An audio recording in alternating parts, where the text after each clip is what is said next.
Anyone who has watched a Steve Jobs keynote will tell you he is one of the most extraordinary speakers in corporate America. Who does the best job of that in the world? While most presenters simply convey information, Jobs inspires. I'm Carmine Gallo, and today I'll walk you through several key techniques that Steve Jobs uses to electrify his audience. They're elements you can adopt in your very next presentation. Welcome to Macworld 2008. We've got some great stuff for you. There's clearly something in the air today. With those words, Jobs opened Macworld 2008, setting the theme for his presentation and hinting at the major announcement of the day, the launch of the ultra-thin MacBook Air. Whether it's a new notebook or the iPhone, Jobs unveils a single headline that sets the theme. Today, Apple is going to reinvent the phone.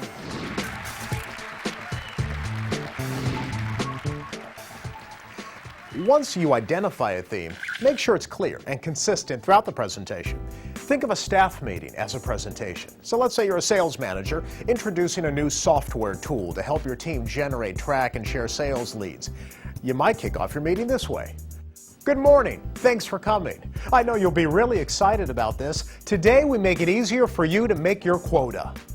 That's the headline. Easier to make quota. It's memorable, and it sets the direction for the rest of your meeting. It gives your audience a reason to listen. So I've got 4 things I'd like to talk about with you today. So let's get started. Steve Jobs always provides an outline for his presentation and then verbally opens and closes each section with a clear transition in between. Here's an example. So that's Time Capsule, a perfect companion to Leopard, and that's the first thing I wanted to share with you this morning.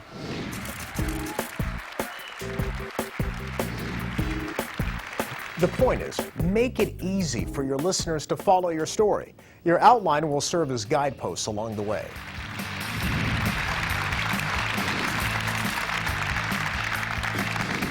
You'll also notice that during his presentations, Jobs uses words like extraordinary, amazing, and cool. He is passionate, enthusiastic, and it shows. Incredible, unbelievable, amazing, awesome, extraordinary year for Apple. You know, your audience wants to be wowed, not put to sleep. Too many people fall into this presentation mode. It's stiff, it's formal, it lacks pizzazz.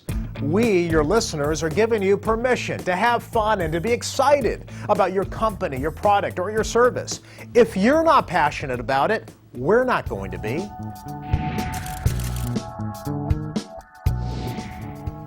Remember, Jobs isn't selling hardware. He's selling an experience. If you offer numbers and statistics, make them meaningful. We have sold 4 million iPhones to date. If you divide 4 million by 200 days, that's 20,000 iPhones every day on average. Numbers don't mean much unless they're placed in context. Managers, connect the dots for your listeners. Recently, I worked with a company that launched a 12-gigabyte memory card. 12 gigabytes!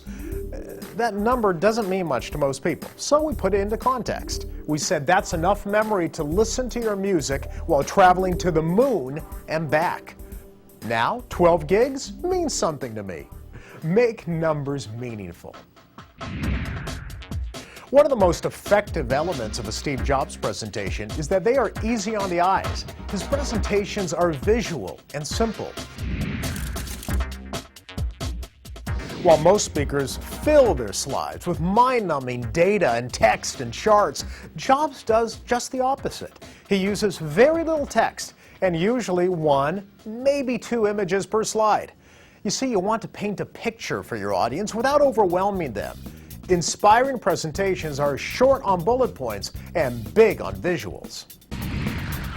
If you really want your presentation to pop, treat it like a show, with ebbs and flows, themes, and transitions.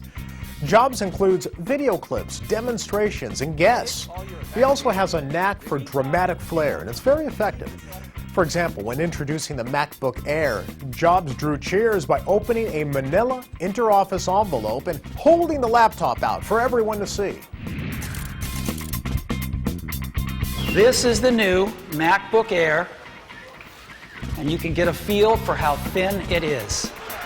What is the one memorable moment of your presentation? Identify it ahead of time, then build up to it. With a little help from our friends, everything will work today. And finally, rehearse, rehearse, and rehearse some more. Let me show you how easy that is now.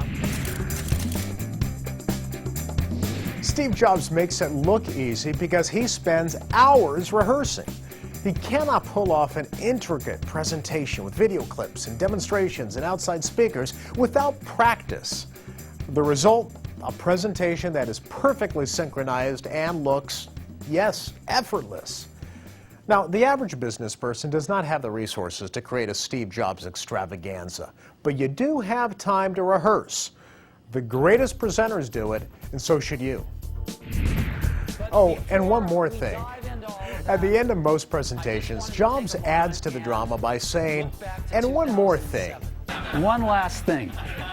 He then adds a new product or a feature, sometimes just introduces a band. This not only heightens the excitement, it also leaves your audience feeling they've been given an added bonus. The point is, Steve Jobs approaches each presentation as an event, a production with a strong opening, product demonstrations in the middle, and a strong conclusion. And yes, even an encore, that one more thing. I wish you a dazzling presentation.